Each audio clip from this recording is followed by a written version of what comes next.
last July. And I was one of the voices to say, well, look, let us keep a national presence. And so to all of you who have ensured that that national presence continued through NELA, thank you for keeping the flame burning. It's a great pleasure. Now, I'm actually speaking to you from far northwest New South Wales, in the most distant part of the outback, only 30k from the northern South Australian border. And in so doing, I acknowledge that I'm located on the lands of the Willakali people. I pay my respects to their elders, past, present, and future. And I say that because I had a wonderful day yesterday with the local Aboriginal board negotiating a deal with the Landcare group that I head out here in far west New South Wales to actually embark upon a training program with the Aboriginal community up at Mutawinji National Park in seed collection and plant propagation. So it's very front of mind at the moment. Can I also acknowledge that amongst the 17 of you there, there is Ben Barr and Greg McIntyre. Ben and Greg are two of my oldest friends in the environmental law movement. And Ben was there at the very earliest, what I'll call the interim meetings, which occurred for about 18 months before NELA was formed. And the first NELA was in fact incorporated, registered at my home, and it was very much a hands-on voluntary operation with no external support, and we've gradually built up. And over 36 years, it's time for a reality check. Now, when one's actually looking at the last many decades as where we've come from, there's a tendency to look back and say, well, we've come a long way, isn't that great? And one has to say that's the case, but I'm never satisfied. I have to say my tendency is to look forward and to say what might have been and what should be if we keep on with our reform zeal that NELA was originally set up to pursue. And although I have to say, we could actually rest on our laurels, the environmental law groups, including NELA, and say, look, much has been done. 36 years ago, there was the shadows of the EPAs that we have now. Heritage laws were just rolling out across the country. The planning schemes were minimal and skimpy in their approach. Biodiversity conservation laws were not in place at all. And it was through the influence of the professional groups that focused on environmental law and policy reform that we've got to where we are today. But as climate change becomes increasingly oppressive on every aspect of life on the planet, we have to keep saying to ourselves that the journey has been begun and is nowhere finished. And that's become particularly pertinent in the debates that have occurred over the last year or so as we focus on the EPPC, the Environment Protection Biodiversity Conservation Act 10-year review, which Professor Graham Samuel has been chairing. I think it's instructive to go back one step before Samuel's interim report, which he handed down a couple of months ago, and look at the Federal Auditor General's report, which came out in June, on the 26th of June.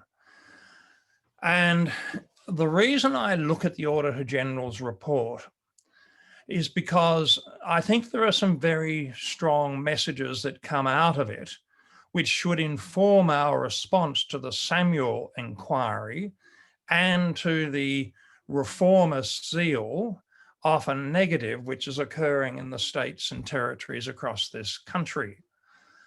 And that is, if one looks at what the Auditor General said, he effectively drew out the fact that it was the administration of our current federal environmental law regime that has so dramatically fallen short of the standard that we would want. And in his conclusion in the Auditor General's report, he says, despite being the subject of multiple reviews, audits, and parliamentary inquiries since the commencement of the Act, the Department of what is now pompously called Department of Agriculture, Water and Environment's administration of referrals, assessments, and approvals of controlled action under the EPBC Act is not effective. And then we get a rollout of horrendous assessments, such as it was found that 116 days was the average overrun of the statutory timeframes for approval decisions in 2018-19. That's 116 days of non-compliance average with the statutory timetable. And then 79% of all approvals assessed as containing conditions that were non-compliant with procedural guidance or contained clerical errors or administrative errors. So an appalling report card. But I actually don't condemn the department officers who have been struggling under the massively reduced budget allocations to the Department of Environment. What I condemn is successive governments that have brought about the circumstances where the administration of our environmental and heritage portions of government, or the governance of those areas in this country, has been starved of effective administrative funding. And we can come up with repeated examples of how this has played out.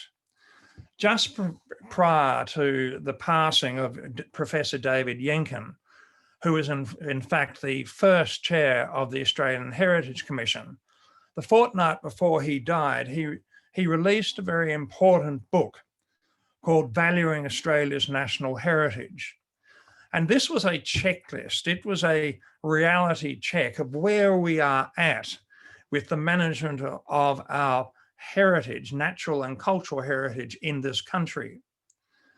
And it transpires, if you read that book, to find that in the course of the 30 years or so since he was on the Heritage Commission, in fact, I was on the Heritage Commission, the department allocation to the heritage area is something like 20% of that which prevailed 30 years ago.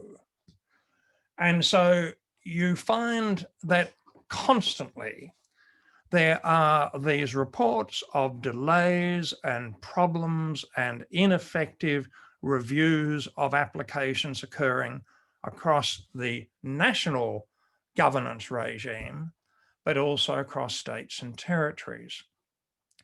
Now, the response of governments is to label this as green tape, as delaying factors in getting on with economic development, getting on with what we should be doing to keep the economy ticking over.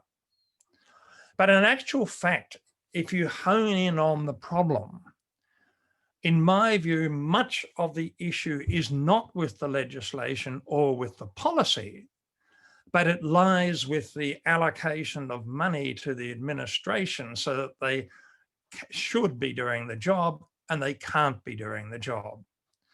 And that's why the frustrations arise, and that's why the criticisms occur, and conveniently governments aspiring and oppositions aspiring for power come up with platforms which basically say we have to sweep away green tape and find a more efficient way. Well, my answer to that is the most efficient way of getting environmental law regimes to work is to properly resource them. And so that's why I have some hesitation, actually, in embracing the recommendations, all the recommendations of the Graham Samuel review. Now, I have to say some of them are sensible.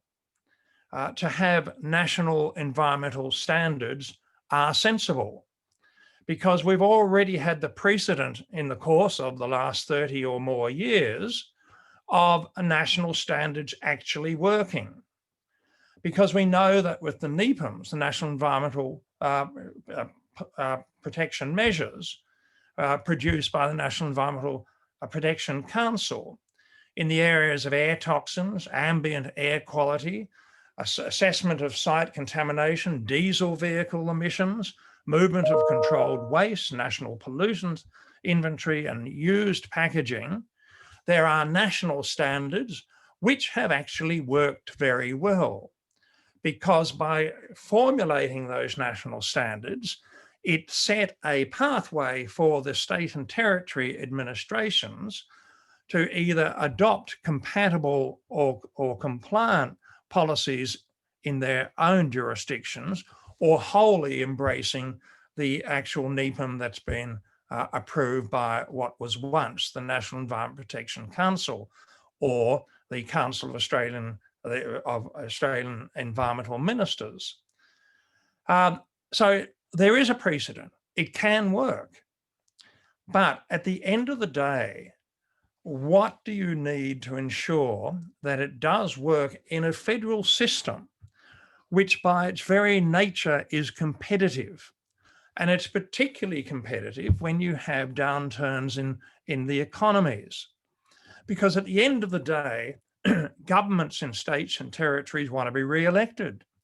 And so what do they want to do to their electorates? They want to say that we will find a better way of establishing more jobs and getting a greater economic turnover of the economic health of our jurisdiction.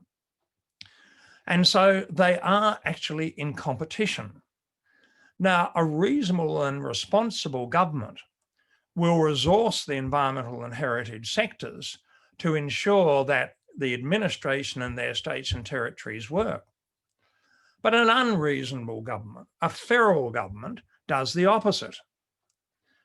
And I have no hesitation in saying that we should have learnt a strong lesson from the Campbell-Newman Queensland government, that in the space of a very short span of years went about in a horrendous way wrecking the Queensland environment.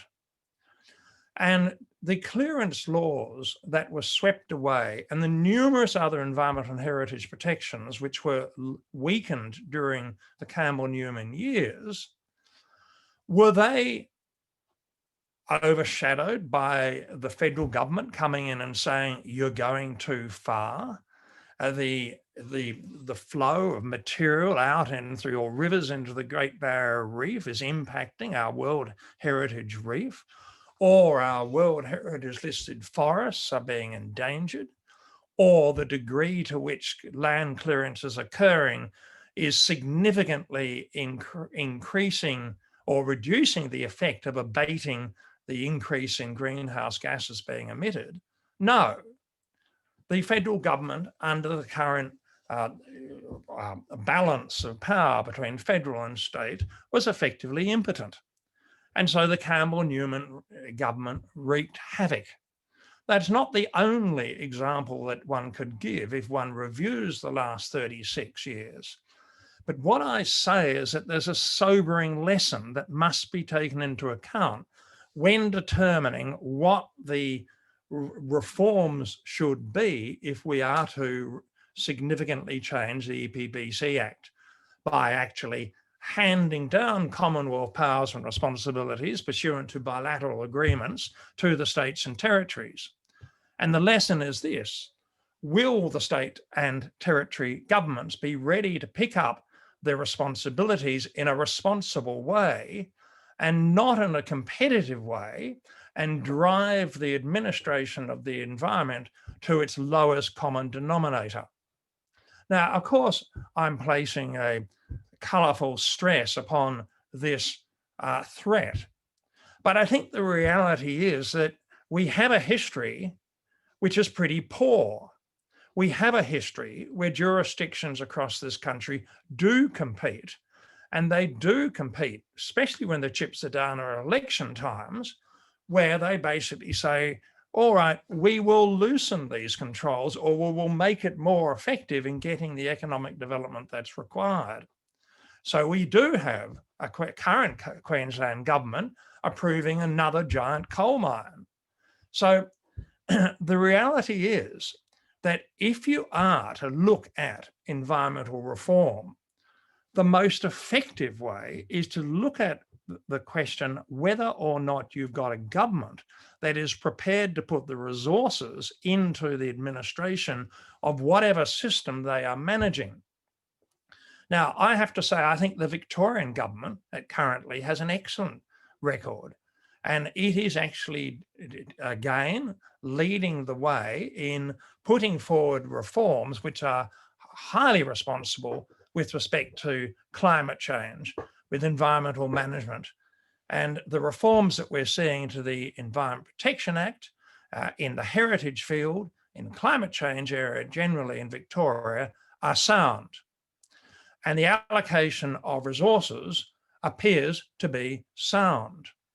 But if I move up to New South Wales and I look at the situation there, when we had the reforms to the native vegetation controls in New South Wales in 2017, it came with the trust, the promise that the Biodiversity Conservation Trust would offset the clearance, which was now effectively being given a laissez-faire approach. Now, some would say that's an exaggeration. It was never a laissez-faire approach because there were certain standards to be met. But the self-policing mechanism of asking landholders to actually tick the boxes to determine whether they actually comply with policies has proved repeatedly that, in fact, the clearance that is occurring is really second only to that which has been occurring in Queensland. And so all these initiatives that we see of providing grant funding to organisations like Landcare and to the Biodiversity Conservation Trust to encourage private approach to biodiversity conservation, to set aside areas, are, in my view, being undermined by the massive land clearance that's occurring. But why is it still occurring? Why are these obviously poor environmental management components of administration of government still occurring in Australia? Well, I think it's all about communication. And I think we all have to accept the responsibilities that, in fact, we are not good at communicating to those who are outside our own silos. We tend to talk to ourselves. We tend to talk to our own supporters. We tend to talk to our own professional associations.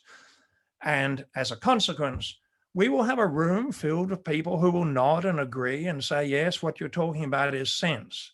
But are we getting out to the broader community that needs to hear about the reforms? Now, I've set up a test program here in Broken Hill, where I'm speaking to you at the moment. And I launched 40 environmental programs in April of last year to change the entire behavior of this remote community. And I have 2 radio programs a week. And in those 2 radio programs a week, I talk about every aspect of environmental sustainability, but in plain lay terms. I try to do so in a non-confrontational, a non-frightening sense, to avoid professional terms, to avoid technical terms, and just talk about the issues that people might like to think about if they can change things in their own home. And if I do say so, I think that if we go back up the reforms that we've tried to talk about and embrace to deal with climate change and other horrendous issues we face, such as that which is happening to biodiversity, it's the language we have to become more clever about. I maintain that the Gillard government was particularly susceptible to the Abbott attack because the terms that were used were all about carbon. They were able to say, look, we have to remove this carbon tax.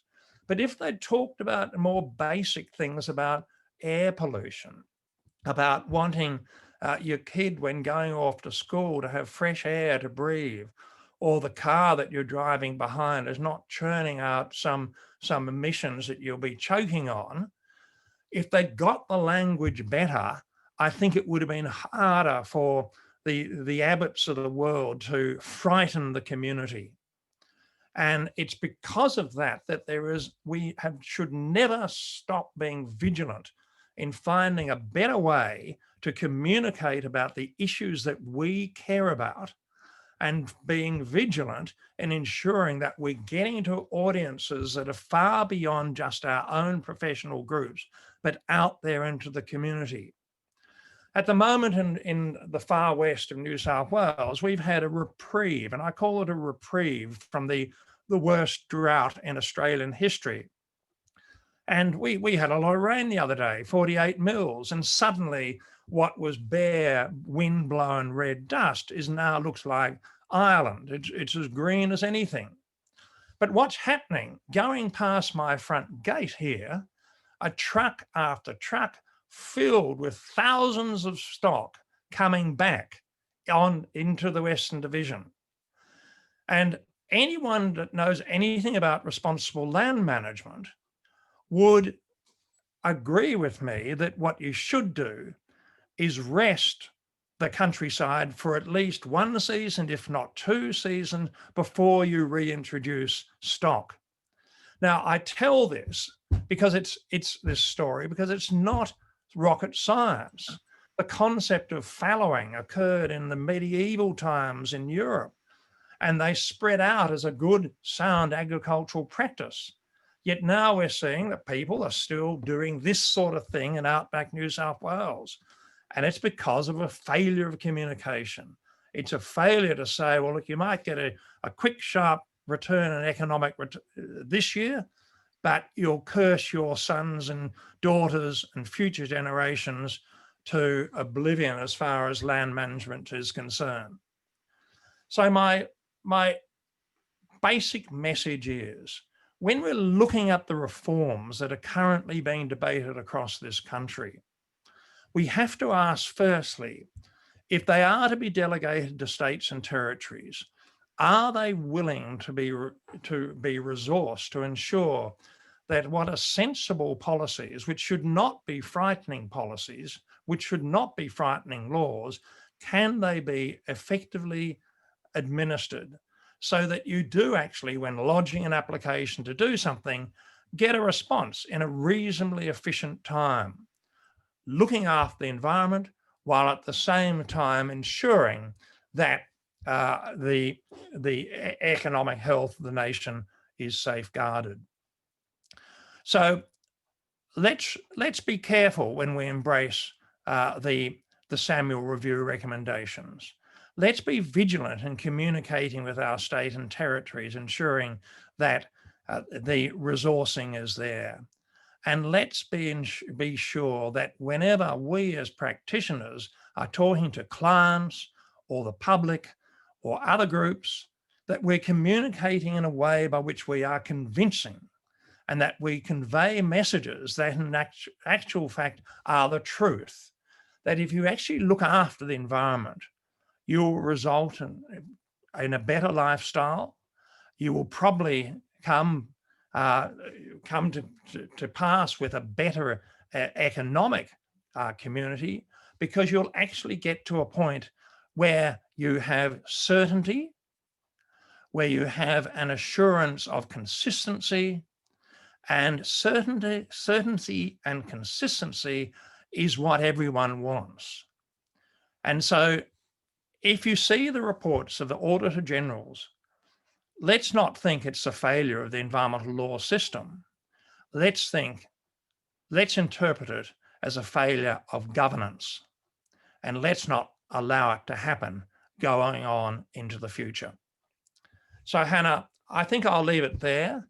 It's a fairly untechnical address, but I think the basic points are that it's within our hands to be better communicators and be more vigilant in ensuring that the real blame is placed where it is and not with the environmental lawyers who dreamt up laws and policies which are worthwhile retaining. Thank you. Simon, thank you very much for that. You will have seen some of the, you may have seen some of the thank you comments from participants who are expressing their gratitude for a really fantastic presentation. A couple have had to duck out for 2 o'clock meetings, but your key messages about the need for proper auditing, compliance, funding of government agencies and appropriate administration of legislation, but most importantly, clear communication is well received. Jess and I and others on the board have been trying to make NELA's communications more user-friendly.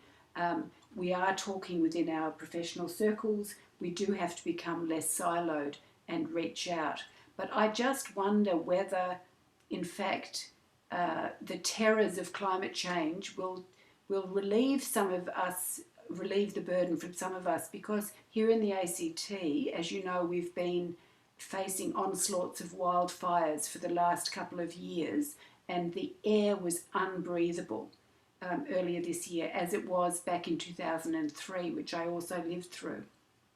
The smoke-filled air was just intolerable, and we have had a major swing in our politics because of that. So we have a swing away from Conservatives to the Greens and to Labor, simply because the climate change position of, although I must say this last election there was good commitments to 1 million trees, etc., but by and large there hasn't been trust in the environmental governance of some of our parties. And as climate change wreaks its ravages, maybe some of that people will start to understand the perils that we face going into the future. So thank you very much for that inspiring presentation. I'd also just mention it's very timely.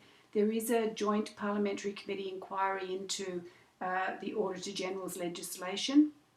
Currently it's accepting submissions.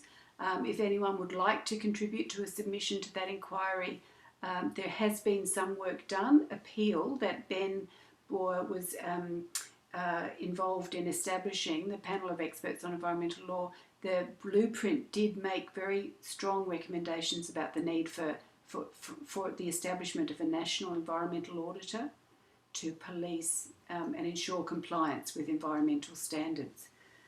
And your comments about Queensland, New South Wales land clearing are very well noted. It's just tragic how biodiversity is being cleared.